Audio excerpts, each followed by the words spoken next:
Dunia baru saja kembali diguncang kebijakan kontroversial dari Presiden Amerika Serikat Donald Trump. Tanpa angin, tanpa hujan, Amerika Serikat resmi menaikkan tarif impor ke Indonesia sebesar 32%. Angka yang tidak main-main, dan tentu saja ini bukan hanya gertakan politik biasa. Tapi yang mengejutkan, pemerintah Indonesia justru bersikap tenang, tidak terburu-buru merespons. Padahal kebijakan semacam ini bisa berdampak langsung terhadap ekonomi nasional. Lalu, kenapa Indonesia tenang? Apa yang sebenarnya sedang terjadi di balik layar? Mari kita bedah perlahan-lahan. Marah besar, tetapkan tarif mahal. Donald Trump kembali menggegerkan rakyat Indonesia dengan kebijakan nyelenehnya. Presiden Amerika Serikat ini mengirimkan surat ke Presiden Prabowo Subianto terkait kenaikan tarif. Dalam isi surat tersebut, Trump menuliskan jika tarif impor Indonesia akan dinaikkan menjadi 32%. Politikus Partai Republik ini mengatakan perlu kebijakan adil untuk memangkas defisit. Kami telah bertahun-tahun membahas perdagangan dengan Indonesia dan menyimpulkan AS harus menjauh dari defisit perdagangan jangka panjang yang ditimbulkan oleh tarif dan non-tarif Indonesia serta perdagangan, tulis isi surat Trump. Sontak, kebijakan Trump ini menimbulkan huru-hara di dalam negeri. Pengamat hukum internasional Hikmananto mengatakan kenaikan tarif tersebut akan berdampak pada ekonomi Indonesia. Hikmah E meminta Erlangga Hartarto untuk membatalkan negosiasi yang tengah dilakukan. Dia menyarankan pemerintah harus bersikap wait and see terhadap kebijakan Trump. Menurutnya, Indonesia harus berani melawan kebijakan tarif tersebut dan jangan hanya diam. Kemungkinan, rakyat AS terutama bursa di AS tidak setuju dan akan menghajar kebijakan Trump. Hikmananto mengatakan, jika Indonesia harus mengalahkan dukungan dengan negara yang terdampak, salah satunya adalah negara anggota BRICS yang kenaikannya paling tinggi. Nggak cuma itu, sejumlah negara Asia Tenggara juga diminta untuk satu suara. Bukan sebaliknya, justru mengikuti keinginan Trump dan mengikuti apa yang diminta Trump. Intinya, negara yang dikenakan tarif harus bersatu dan tidak mau untuk diadu domba atau divide imperial oleh Trump, kata Hikmananto. Takut melihat kecanggihan Indonesia dan BRICS. Gak cuma Indonesia, kenaikan tarif juga diterapkan Trump ke berbagai negara besar. Salah satunya menaikkan tarif paling tinggi ke sejumlah negara anggota BRICS. Setiap negara yang mendukung kebijakan anti-Amerika dari BRICS akan dikenakan tarif tambahan sebesar 10%. Tidak ada pengecualian. Rupanya, siasat ini dilakukan Trump agar bisa kembali menguasai ekonomi dunia. Trump menganggap kehadiran BRICS bisa berpengaruh ke ekonomi, terutama nilai tukar dolar. Hal ini tentunya akan berdampak untuk kemajuan teknologi BRICS. Apalagi perkembangan teknologi anggota BRICS bisa dikatakan sangat bersaing di kalangan internasional. Salah satunya ada teknologi KRIS yang dibangun oleh anak-anak bangsa Indonesia.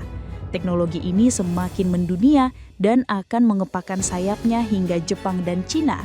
Bahkan turis dari berbagai negara turut menggunakan KRIS saat berlibur di Indonesia. Terbukti, pelancong asal Malaysia lebih menyukai menggunakan KRIS yang dinilai simple.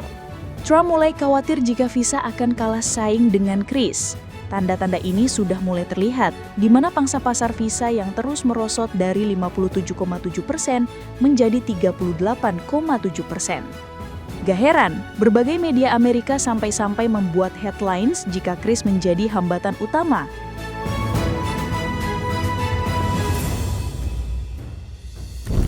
Lawan kekhawatiran dengan koalisi kuat.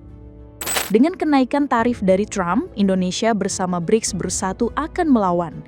Pasalnya, kenaikan tarif tersebut dinilai memberatkan dan akan menghambat kemajuan ekonomi BRICS. Cina melalui Kementerian Luar Negerinya bahkan naik darah dan gak terima. Mao Ning mengatakan, sudah seharusnya BRICS melawan dan jangan diam dengan kenaikan tarif tersebut. Pemerintah Cina sudah mengatakan berkali-kali bahwa perang dagang dan tarif tak akan melahirkan pemenang dan proteksionisme tidak menawarkan jalan keluar, kata Mao Ning. Usut punya usut, gertakan Donald Trump ini didasari ketakutannya pada perkembangan BRICS. Aliansi negara ini dinilai bakal mengancam perkumpulan G7 milik Amerika. Apalagi BRICS saat ini dihuni 11 negara besar yang hampir mencakup setengah populasi dunia. Negara-negara BRICS juga menguasai setidaknya 1/4 ekonomi global. Atas dasar tersebut, Indonesia dan BRICS tak punya alasan untuk takut dengan gertakan Trump. Malahan, situasi ini coba dimanfaatkan Indonesia untuk membangun pabrik di Amerika Serikat. Kabarnya, Menko Bidang Perekonomian Erlangga Hartarto sudah diutus untuk bernegosiasi. Sektor minyak dan gas disebut sebagai aset menjanjikan yang bisa menggugah negeri Paman Sam. Selain itu, BRICS juga berani mengancang balik kebijakan tarif Amerika yang dilakukan secara ilegal. Alasannya karena tarif tersebut tidak dijalankan secara konsisten sesuai aturan WTO. Akibat kecurangannya, negeri Paman Sam justru terkena karma dengan perpecahan Trump dan Elon Musk. Keduanya dikabarkan berselisih karena kebijakan One Big Beautiful Bill milik sang presiden. Aturan tersebut bakal memangkas pajak dan meningkatkan pengeluaran Amerika. Menurut Elon, tindakan ini bakal memperburuk defisit anggaran yang sudah mencapai 36,1 triliun dolar. Sampai-sampai pemilik perusahaan Tesla ini mengusulkan upaya pemaksulan sang presiden.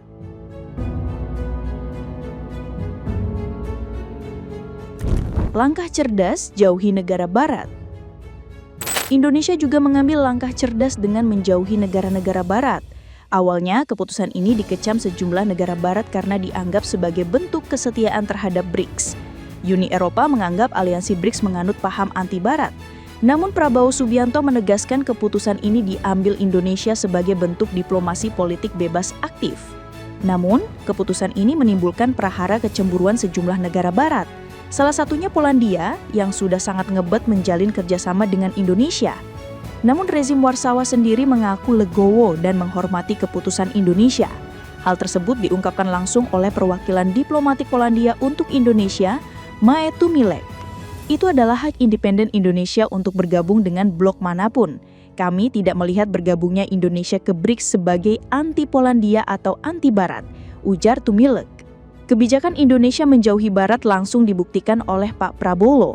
Di hadapan pemimpin dunia, RI 1 melantunkan rasa bangganya sudah bergabung dengan BRICS.